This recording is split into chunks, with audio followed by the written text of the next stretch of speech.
diskusi pada hari ini adalah mengumpulkan pendapat sehubungan dengan rencana uji coba pelaksanaan buku panduan FDIC di masyarakat.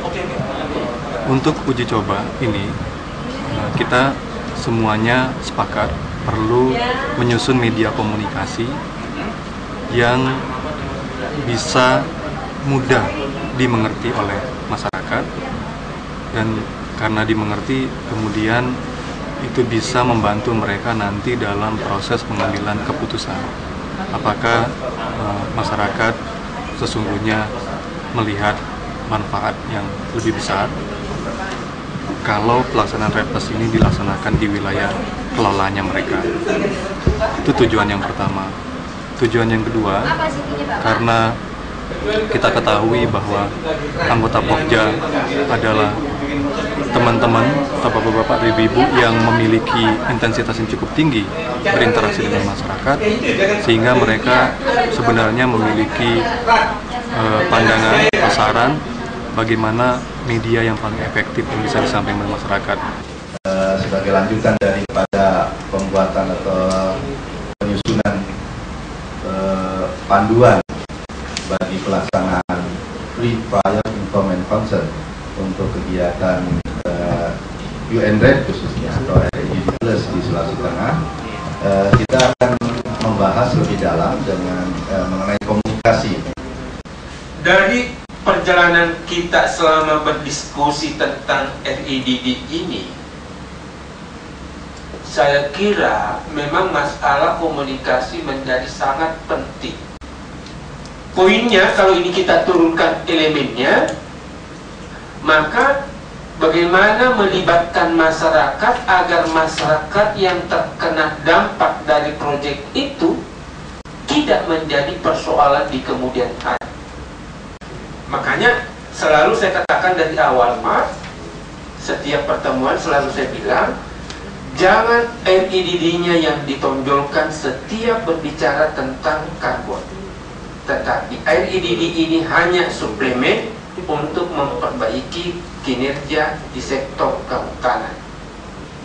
Mungkin saya akan mulai dengan isi panduan yang ada di dalam, bahwa ada 5 komponen yang tertuang dalam panduan ini. Yang komponen pertama yang di bab 1 yaitu terkait dengan latar belakang, lalu bab 2 menyangkut masalah dasar hukumnya, bab 3 tentang makna dan prinsip FDIC, keempat menyangkut masalah tahapan pelaksanaan, dan yang kelima adalah safeguard-nya. Nah, terkait dengan permintaan Pak Ucok tadi bahwa Pokja 4 diminta untuk bisa mengkomunikasikan tahapan-tahapan yang akan dilakukan. Jadi ada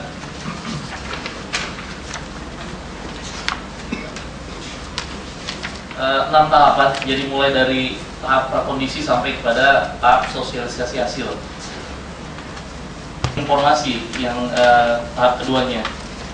Tujuannya di sini, di pedoman ini adalah untuk melakukan kegiatan sosialisasi kepada khalayak umum terkait dengan UNRED dan UNRED Plus. Jadi sasarannya tidak mentargetkan pada satu kelompok masyarakat tertentu, tapi kami bahasakan ini khalayak umum. Nah, kami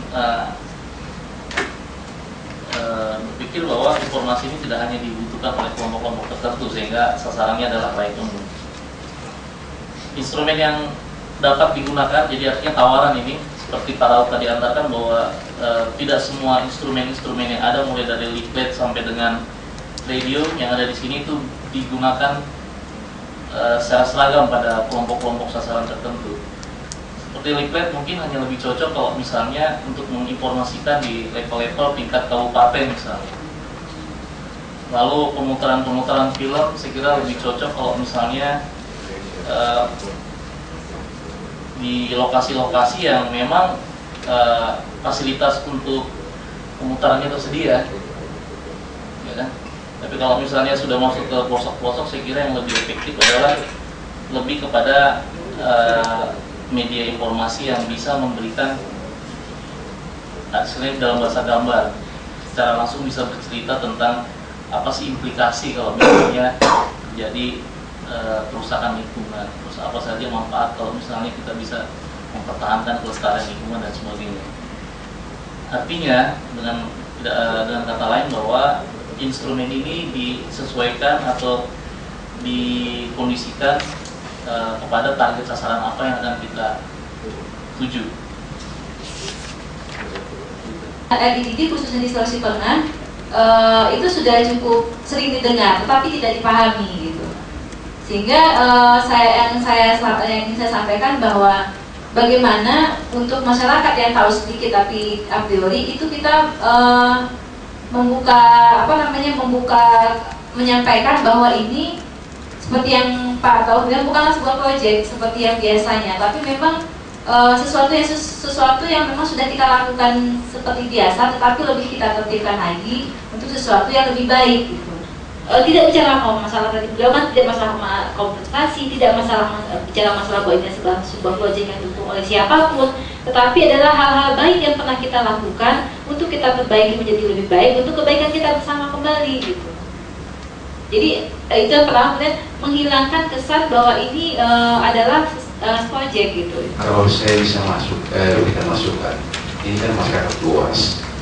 Alangkah baiknya kita dibatasi itu adalah tokoh-tokoh masyarakat ya. Artinya kan dia berperan di masyarakat, apakah itu tokoh adat atau agama dan sebagainya lah, kita lihat di situ. Media yang kami lakukan untuk informasi ke masyarakat itu, kami belum pada bicara tentang perdagangan karbon. Tapi bagaimana menggali di masyarakat dalam hal pemutaran film. Film sangat bermanfaat di masyarakat adat. Selain melakukan workshop di masyarakat adat tentang penyiapan mereka di masyarakat adat. Plus bukan sekedar nanam pohon saja, bukan sekedar itu. Plus adalah skema pengganti insentif. Menurut saya tidak tidak menjadi persoalan kalau itu dijelaskan ke masyarakat. Daripada kita mencari cara mereproduksi upaya untuk mengaburkan skema-skema ini dengan bilang RET ini penanaman pohon kok, RET ini hanya sekedar rehabilitasi lahan kok. Menurut saya tidak begitu.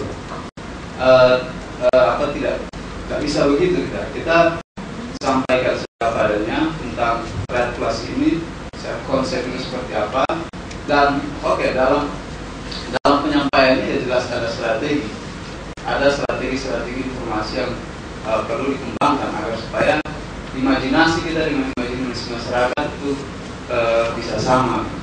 Ketika saya mendengar informasi tentang bagaimana gambaran orang FAO tentang mekanisme pembayaran, itu saya sendiri jadi khawatir jangan-jangan suatu saat nanti justru negara kita terhitung sebagai penghutang gitu. Nah artinya gini, ketika kata-kata ini ceritakan saja apa adanya. Kalau pribadi tidak menganggap kita membohongi masyarakat, bukan, karena keyakinan pada diri sendiri itu belum ada bahwa apakah ini nanti akan ada mekanisme distribusi, bahwa apakah nanti akan ada dampak positif dalam bentuk bangunan, apakah dalam bentuk uang, itu belum ada jaminan gitu. Prinsipnya sepertinya kita semua setuju ya, kita harus terbuka dan jujur. Itu dulu ya. Kalau gambar, sebenarnya ada usul tidak media gambar seperti apa yang paling efektif? Baik itu RET Plus sebagai skema insentif, RET Plus adalah bagian dari mitigasi mencegah perubahan iklim. Itu kan dua substansinya ya. RET Plus sebagai cara mencegah perubahan iklim, RET Plus sebagai skema insentif. Itu dua. Itu substansi. Nah, lalu yang bagian yang kedua adalah kalau bicara mengenai pelaksanaan FPIC, tentang FPIC-nya sendiri. Nah, kalau untuk FPIC sebagai topik besar, pesannya apa? Mungkin ada gambar yang menyatakan ini adalah bentuk degradasinya. Ada gambar lain, deforestasi. Baru muncul konsep skema RET Plus ini. Itu yang anunya. Kemudian muncul skema RET Plus. Skema RET Plus mungkin ada lagi gambar lain yang menyatakan bahwa ada pertemuan-pertemuan yang provinsi lah, seminar yang dari nasional, kemudian kalau di provinsi ada Pokja membicarakan tentang REDD ini. Nah, jadi dari situ juga pasti keluar di masyarakat juga. Kita berarti dalam hal ini kita juga wajib melakukan musyawarah adat untuk konsep REDD-nya. Jadi kalau belum ada gambar yang menunjukkan tentang apa itu deforestasi dan degradasi, tapi masyarakat masih sangat susah untuk memahami konsep ini. Itu dulu yang kita anukan, gambar-gambar yang tentang deforestasi, bagaimana mungkin hutannya, degradasi, bagaimana model hutannya juga, baru masuk kita ke konsep RID untuk mengantisipasi dampak untuk deforestasi dan degradasi hutan itu. Nah, muncul di FPIC-nya, muncul di musyawarah adatnya itu atau musyawarah kampung. Apakah masyarakat melihat skema ini suatu keuntungan bagi dia atau mungkin satu kerugian bagi dia? Ada beberapa informasi sebenarnya masyarakat tahu, seperti Pak Rizal tadi, tahu tentang mekanisme RED ini, cuma dalam konteks yang berbeda. Hanya yang mengkhawatirkan adalah ada suatu gerakan-gerakan yang menciptakan disinsentif di masyarakat. Gerakan yang masuk ke sini adalah, mohon maaf teman-teman LSM, ada informasi yang masyarakat itu yang mohon maaf agak sedikit mengkonfrontasi dengan proyek ini, kegiatan UN-RED. Jadi yang dikenal masyarakat, mereka sudah tahu ada program UN-RED, tapi yang mereka tahu di lapangan itu adalah UN-RED itu adalah mekanisme pembayaran yang ujung-ujungnya adalah masyarakat harus punya resistensi, katanya, nilai tawar terhadap program ini. Nah, itu kan di awal yang sebenarnya mengacaukan kalau menurut saya. Ada lompatan-lompatan yang secara teori sosial itu bisa menciptakan resistensi di masyarakat. Nah, ini yang seharusnya dipikirkan juga untuk dicarikan solusi-solusinya. Nah, ini agak sulit, Pak. Fakta di lapangan seperti itu. Seperti contoh misalnya ketika sudah disebarkan, apakah Bapak tahu tentang informasi mekanisme ini, apa namanya, mereka tahu, tapi yang mereka ketahui itu konteksnya beda. Konteksnya beda, lebih kepada hal-hal yang sifatnya ingin memberikan seperti yang teman-teman tadi sempat gulirkan. Dan ini saya kira perlu juga dicarikan strategi-strategi untuk meluruskan informasi ini. Nah, hanya saja kalau di Jawa pentokohan itu penting, Pak. Wayang misalnya, wayang, satu wayang itu diberikan karakter khusus, misalnya Bima digambarkan sebagai orang yang kokoh kuat, berperilaku seperti ini, terus yang lain. Nah, itu agak lebih mudah digunakan metode seperti itu. Cuma kendalanya di Sulawesi Tengah kita, ya mohon maaf, pentokohan seperti itu yang kurang, tidak ada, sehingga media komunikasi melalui gambar yang pencitraan yang bisa membantu mengkomunikasikan hal-hal ini dari pencitraan pentokohan agak sedikit sulit. Mungkin itu jadi satu alternatif. Tapi kalau ada unsur-unsur tertentu, misalnya kalau orang Jawa tuh pakai tokoh wayang, itu hubungan emosionalnya tuh langsung nyambung ya. Apakah ada kalau di Sulawesi Tengah? Kalau apa namanya pelaku, dia dinonton dan dia juga aktor yang bisa di situ. Jadi seni pertunjukan agak kurang, sehingga mencari tokoh-tokoh yang agak simbolik begitu menjadi agak susah. 1, 2, 3 skema dan seterusnya, apa semua yang kita masukkan dalam gambar itu. Pertama mungkin informasi tentang hutan dan seterusnya, yang bicara tentang degradasi dan deforestasi. Kemudian yang kedua saya lupa tadi yang Bapak sampaikan. Yang ketiga menurut saya payment mechanism yang masih menjadi perdebatan. Kesepakatan itu dulu. Kemudian yang berikutnya adalah target grup. Siapa target gambar poster ini, siapa? Anak sekolah, petani yang atau masyarakat adat dan lokal, masyarakat adat dan atau masyarakat lokal yang ada di sekitar kawasan. Tentunya gambarnya akan berbeda gitu. Rampunya kita tetapkan, desainnya nanti kita masukkan, kita sepakati. Ada simbol, ada orang. Tapi rambu itu dulu mungkin yang kita sepakati, apa semua yang kita modal dan target grup siapa yang kita mau sasarkan begitu. Kalau menurut saya target utamanya adalah masyarakat lokal, masyarakat adat, atau masyarakat yang akan terkena dampak langsung dari kegiatan teknis ini. Itu dulu yang utama. Kalau dilihat dari kategorisasi itu perempuan, laki-laki yang mungkin di atas 17 tahun ke atas ya, dewasa lah ya. Itu dulu. Kalau di daerah pegunungan itu mungkin ada listrik, tapi kalau hujan ada pohon yang rubuh, listriknya nggak bisa digunakan. Jadi saya usulnya selain film juga oke, tapi kalau cuaca lagi bagus. Tapi kalau kita bikin buku kecil macam komik, kayaknya bagus juga. Mengantisipasi kalau tidak bisa memutar film. Saya penting juga untuk memberikan ilustrasi melalui gambar. Perubahan iklim itu seperti apa sih? Kalau sasarannya masyarakat adat, masyarakat lokal, atau masyarakat yang terkena dampak, yang pertama adalah poster. yang kedua adalah film, yang ketiga adalah komik. Komik ini adalah film yang diterjemahkan ke bentuk komik ya. Dia juga bisa di booklet juga ya Bu ya. Oke, 3 itu ya komponen komunikasinya. Isinya adalah tadi yang seperti kita sampaikan, yang sudah kita sepakati ya. Lalu yang berikutnya rambu-rambunya, paling tidak ada 4. Dia prinsip ya, terbuka, jujur. Barangkali mungkin artinya mesti memasukkan materi-materi yang dari lokal, karena yang dibuat oleh yang mau dibuat oleh Mbak Nanda ini kan sifatnya masih umum. Analoginya seperti ini, sama halnya mungkin juga dengan pembuatan poster dan lain sebagainya yang di awal tadi. Kita mungkin artinya mesti mengikuti alur pemikiran orang-orang lokal ya, masyarakat adat. Jadi mungkin kita bisa mengadop tadi pengalaman-pengalaman Pak Rizal dan sebagainya. Jadi kita artinya upayakan sudut pandang penyusunan materi ini dari mereka gitu Pak. Jangan maunya kita gitu. 2 hal yang sebenarnya intinya sama untuk mengidentifikasi apakah ada entitas masyarakat ada di sana, kalau ada bagaimana praktek-prakteknya, dan sekaligus juga siapa sebenarnya stakeholder kunci yang dilibatkan di dalam proses pelaksanaan KPIs ini. Jadi memang ada yang sebenarnya itu adalah overlapping, jadi memang itu harus dilihat satu persatu lagi. Lalu yang kedua misalnya juga sebenarnya kan penyebaran informasi itu juga adalah bagian dari penyebaran informasi menggunakan beberapa media ini ya di masyarakat. Jadi memang harus dilihat lagi tahapan-tahapannya. Karena ada satu dengan yang lainnya.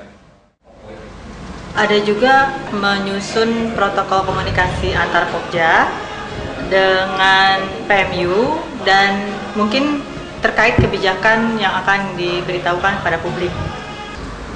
Nah, memang ada beberapa kali terungkap bahwa untuk lingkungan Pokja sendiri dan Pokja keluar perlu ada aturan. Jadi sebenarnya yang dimaksud dengan aturan adalah bagaimana komunikasi itu dibangun dan bagaimana menyampaikan sesuatu keluar. Itu yang dia maksud sebenarnya protokol komunikasi. Itu satu. Protokol yang dimaksud lagi di dalam protokol yang dimaksud itu lagi adalah caranya memfilter bahwa ini informasi penting untuk Pokja, ini informasi tidak penting. Jadi tetap aturan. Hal yang kedua, untuk yang keluar, kalau menyangkut kebijakan, maka kita berharap di antara teman-teman anggota Pokja bukan levelnya, tetapi diberikan kepada ketua Pokja, ketua umum, ketua 1, ketua 2, ketua 3. Itu tataran kebijakan. Nah, jadi sehingga sebenarnya yang dimaksud dengan protokol komunikasi kemarin kita itu adalah mekanisme dengan aturannya. Bagaimana sesuatu informasi itu keluar dan bagaimana informasi itu yang masuk untuk disebarluaskan ke dalam anggota Pokja semua. Yang kedua itu adalah menjaga komunikasi antara anggota Pokja dengan PMU dan Pokja dengan RR seperti itu. Nah, tetapi kita tidak tahu seperti yang dulu juga sampaikan apa yang perlu dikomunikasikan, batasannya sampai di mana, bagaimana kita mengkomunikasikan, dan siapa yang mengambil keputusan bahwa inilah keputusan dari Pokja gitu. Sehingga setiap orang yang keluar sekarang siapapun yang bicara, dia bisa bicara A, dia bisa bicara B, dia bisa bicara C untuk hal yang sama dan tidak ada yang melarang. Nah, kenapa? Karena statusnya kita di Pokja ini sama, tidak ada atasan dan bawahan. Sehingga ketika kita merasa si A itu salah jawabannya karena kita mungkin mendapat kesempatan pengetahuan yang lebih banyak, misalnya kita ikut kemana-kemana gitu kan, tetapi dia menganggap juga itu benar. Nah, sehingga ini tidak ada keputusan, misalnya seperti yang kita sepakati tadi, bahwa ternyata ada mekanisme tentang payment mekanisme itu bisa sampaikan dulu versi saya, versi misalnya dari Pak Oyo sama Pak Ijab itu perlu. Nah itu memutuskan siapa? Karena kedepannya nanti itu adalah memang ketika UN sudah pergi, siapa yang akan bertanggung jawab atas konflik yang ada ketika mengatakan bahwa itu katanya ada mekanisme. Nah siapa yang akan berbuat seperti itu? Dalam konteks itu saya setuju dengan apa yang disampaikan Pak Raut tadi, bahwa untuk pernyataan-pernyataan keluar atas nama Pokja sebaiknya itu disampaikan oleh pimpinan Pokja. Kalau pimpinan Pokja, siapapun pimpinan Pokja itu nanti saya kira sudah tidak sulit kita mengidentifikasi itu. Nah, pertanyaan lainnya, kalau disampaikan oleh pimpinan Pokja, apa kontennya, apa isi yang akan disampaikan, itu yang menurut saya harus dirumuskan secara bersama-sama oleh anggota Pokja, sehingga yang disampaikan itu adalah merupakan sebuah kesepakatan. Ini yang kita harus pikirkan, Pak, apakah kita harus membentuk suatu humas yang paham, yang mengerti, dan kita sudah prediksi orang itu tidak kemana-mana. Bisa saja dari kalangan akademisi, bisa saja dari kalangan NGO. Nah, itu yang kita harus pikirkan, Pak. Wadahnya. Wadahnya. Ya. Yang paling sederhana, misalnya tim leader ingin membuat buku. Tim leader menyusun bukunya dengan mungkin ada beberapa asisten, lalu buku itu disampaikan ke saya sebagai communication officer. Saya yang melihat isinya, mengedit, dan itu harus disampaikan lagi ke NPM. Dari NPM itu nanti harus disampaikan lagi ke NPD. Itu ada approve, saya lihat lagi, siapa tahu ada kesalahan, barulah kita produce. Itu yang paling sederhana. Yang kedua, mungkin contoh yang paling sederhana, protokol komunikasi keseharian kantor. Contoh press release saja, press release juga begitu. Kalau misalnya ada sesuatu informasi yang kita sampaikan ke media, itu memang saya yang menyusun. Awalnya dari saya, tapi dengan masukan beberapa tim leader. Dari situ saya masuk lagi ke NPM, lalu ke NPD.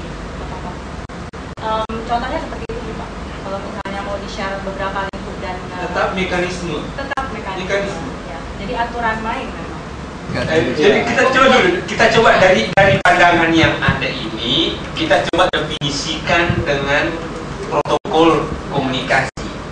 Nah, yang saya paham tadi masih masuk di dalam bahasa saya, pemahaman yang saya sampaikan bahwa protokol komunikasi adalah suatu aturan normatif yang mengatur tentang komunikasi yang ada di dalam Pokja. Dalam konteks ini kan saya melihat nampaknya fungsi screening informasi itu ada di kepala dinas. Informasi jenis terutama isi informasi yang keluar itu ditakar oleh kepala dinas, sehingga ukuran-ukuran layak dikonsumsi publiknya itu ada di kepala dinas. Bagaimana kalau Pokja ini kan, kalau saya ini kolektif ya, Pokja ini kolektif. Kalau keputusan kolektif, dan menurut saya kewenangan paling besar di dalam Pokja ini adalah kewenangan kolektif, kewenangan anggota. Andaikan keputusan kolektif itu berbeda dengan pendapat kepala dinas, apakah dia akan menyampaikan itu? Informasi apa yang akan dia sampaikan? Kalau ada komplikasi, ada konflik dengan ini. Saya contohkan yang paling potensial, misalnya teman-teman yang bekerja soal FPIC. Ya, ini soal karena berhubungan banyak dengan masyarakat dan hak-hak masyarakat. Bidang itu memutuskan sebuah konsep yang paripurna lah soal bagaimana FPIC dilakukan. Akan tetapi itu belum tentu sejalan dengan pikiran pimpinan Pokja. Nah, padahal ini sebuah keputusan kolektif dan sebuah keputusan Pokja, karena mekanisme pengambilan keputusan di Pokja yang saya pahami begitu. Apakah informasi seperti itu juga tetap harus dikeluarkan oleh pimpinan Pokja atau oleh bidang ini? Saya kira ini bagian dari protokol, kan? Kemana? Jadi hampir semua apa yang dihasilkan di dalam suatu pertemuan Pokja itu dilaporkan ke ketua Pokja. Kenapa? Karena menjaga itu jangan terjadi miskomunikasi antara ketua Pokja dengan anggota. Nah, ketika terjadi perbedaan pandangan antara ketua Pokja dengan anggota Pokja, saya kira pimpinan yang bijak selalu menyampaikan dua hal. menurut saya seperti ini, tapi teman-teman dari anggota Pokja telah memikirkan seperti ini. Saya kira seperti itu sebagai pimpinan yang bidang. Ya kan? Sehingga tidak pernah kita selesai. Kita membuat aturan, Pak. Itu tadi asumsi. Asumsi Bapak kalau pimpinannya bijak. Tapi kan kita membuat sebuah aturan. Aturan ini saya kira relatif saklek begitu ya. Kita akan dijadikan dipedomani aturan itu. Nah, karena seperti itulah diharapkan pimpinan menjadi bijak. Ini tanunya, poinnya. Supaya ini menjadi ikatan untuk kita semua, maka dibuatlah tertulis manakala setiap keputusan oleh teman-teman pada pertemuan Pokja, baik terutama secara formal, Pak ya, harus dilaporkan ke ketua Pokja, termasuk ketua umum. Manakala terjadi perbedaan pandangan, maka dia diminta kepada ketua Pokja untuk menyampaikan apa adanya. Saya kira sederhana menurut ukuran saya, tidak tahu menurut ukuran komunikasi. Kalau saya taktis, tidak pernah mau membuat konflik. Manusia begini, yang saya pikirkan seperti ini. Dan mudah-mudahan nanti protokol yang disusun itu bisa diterima oleh semua pihak. Itu menjadi panduan bersama untuk membangun komunikasi terutama dengan pihak luar. Karena ini kan dinamikanya makin tinggi, misalnya strategi daerah sedang disusun, metodologi sedang dikerjakan. Tentu banyak pihak-pihak luar yang ingin tahu, dan untuk membatasi, bukan untuk mengelola agar informasi ini tidak liar, itu kita perlu ada protokol komunikasi yang disusun. Bapak dan Ibu sekalian yang saya hormati, saya kira melalui kesempatan ini kami sangat mengapresiasi waktu Bapak dan Ibu sekalian untuk bisa hadir pada pertemuan kita hari ini. Dengan mengucapkan alhamdulillahirabbil alamin, pertemuan kita untuk menyusun strategi komunikasi dan protokol komunikasi RIDD dengan resmi kami nyatakan ditutup. Assalamualaikum warahmatullahi wabarakatuh. Nah, kita sangat kalau menurut pendapat saya diskusinya cukup dinamis, dan beberapa usulan misalnya untuk membuat poster dengan mempergunakan gambar dengan beberapa tema, lalu yang kedua film, yang ketiga film kemudian dikonversi menjadi komik bergambar, dan yang terakhir adalah kalender. Itu adalah menurut pendapat saya pribadi adalah kombinasi media komunikasi yang cukup nanti bisa memberikan informasi yang memadai kepada masyarakat, apa itu RED, apa itu UN RED, dan apa itu perubahan iklim, apa manfaat dan dampak yang akan ditimbulkan kalau memang kegiatan itu mau dilaksanakan. Pendapat saya media film berdasarkan diskusi yang tadi dan diskusi-diskusi sebelumnya itu sangat berguna. Tergantung media film itu sendiri apakah bisa berbicara kepada masyarakat dalam arti bahasa yang dipergunakan itu bahasa yang dimengerti oleh masyarakat, lalu isinya sederhana tapi terkait dengan upaya-upaya pelestarian hutan. Lalu ada juga panduan FPIC yang sudah disusun oleh Pokja, yang elemen-elemen komunikasinya akan kami bantu siapkan. Jadi tadi kami mencari kesepakatan elemen-elemen komunikasi mana yang bisa kita terapkan untuk pelaksanaan FPIC di tingkat masyarakat lokal dan adat. Lalu tujuan yang kedua adalah, ini adalah sebenarnya adalah tindak lanjut dari pertemuan-pertemuan sebelumnya yang menginginkan perlu adanya aturan apa yang disebut dengan protokol komunikasi anggota Pokja ke luar ketika memberikan informasi dan data. Dan dari informasi dan diskusi tadi, para anggota sudah menyepakati beberapa elemen-elemen dasarnya soal apa itu protokol komunikasi, siapa yang memiliki hak untuk menyampaikannya, apa rambu-rambunya, dan misalnya juga keperluan untuk mengefektifkan dan mengaktifkan kembali fungsi sekretaris di Pokja masing-masing untuk bisa menyaring dan menyuplai informasi kepada ketua-ketua POP-nya. Jadi itu adalah dua tujuan diskusi pada hari ini, dan follow up dari diskusi ini adalah untuk komponen komunikasi yang sudah disepakati, kita akan susun draftnya dan kita akan komunikasikan balik kepada Bapak Ibu sekalian untuk mendapatkan masukan lebih lanjut sebelum nanti komponen komunikasi itu akan diuji cobakan di masyarakat. Terkait budget juga akan kami susun. Setelah itu kami pilih mana yang mungkin direalisasikan dalam waktu dekat dan mana yang mungkin akan dilaksanakan pada jangka panjang.